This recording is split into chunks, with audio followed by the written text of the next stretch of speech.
Les joueurs qui ont vendu le plus de maillots cette année, on va commencer, je pense. Évidemment, Yamal, hein, beaucoup floqué. Ouais, 1,3 maillots du coup du Barça et de l'Espagne. Floqué Yamal, rien que sur cette année, donc c'est une dinguerie. Ensuite, 1,2 million les classiques, hein, Ronaldo. Ok, Ronaldo, il est quand même plus loin. Évidemment, le Portugal pour la Coupe du Monde, donc ça le hype pas mal. Et Al Nasser, je pense qu'il y a pas grand monde non plus. Donc un peu moins d'1 875 000 pour CR7 à la 6ème place.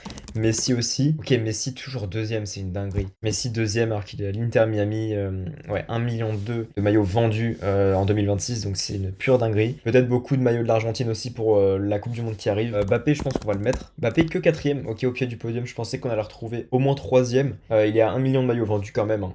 Au Real, je pense que ça a dû débiter. Gavi, y a pas Gavi non plus. Non, au Barça, ça va être compliqué sinon.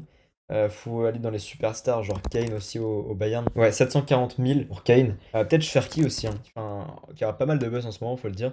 Ouais, 710 000, top 10, 710 000 maillots vendus. Neymar, toujours, je pense qu'il va être là. Ouais, 860 000. Depuis 10 ans, il est dans le top 10, je pense. Donc, ouais, top 7, 860 000 maillots vendus. Vinicius aussi. Je pense pour le Brésil et le Real, pas mal, un petit peu, hein. Ouais, 900 000. Quasiment 1 million pour Vini. Juste derrière son coéquipier Mbappé. Et troisième place, j'aimerais bien trouver. Il ne reste plus que ça, de toute façon, et la neuvième place aussi. Ouais, Haaland, top 9. 737 000 maillots vendus, hein, quand même. Un peu moins que ce que je pensais. Et je pense qu'il a dû baisser aussi ces dernières années. Il a un peu moins de buzz, je dirais. Par contre, à la troisième place, c'est un joueur que j'ai pas du tout mis. Avant que j'abandonne et que je te le révèle, abonne-toi au compte, il y a des quiz sur le foot vraiment tous les jours. Enfin, à la troisième place, entre Messi et Mbappé, c'était Lewandowski.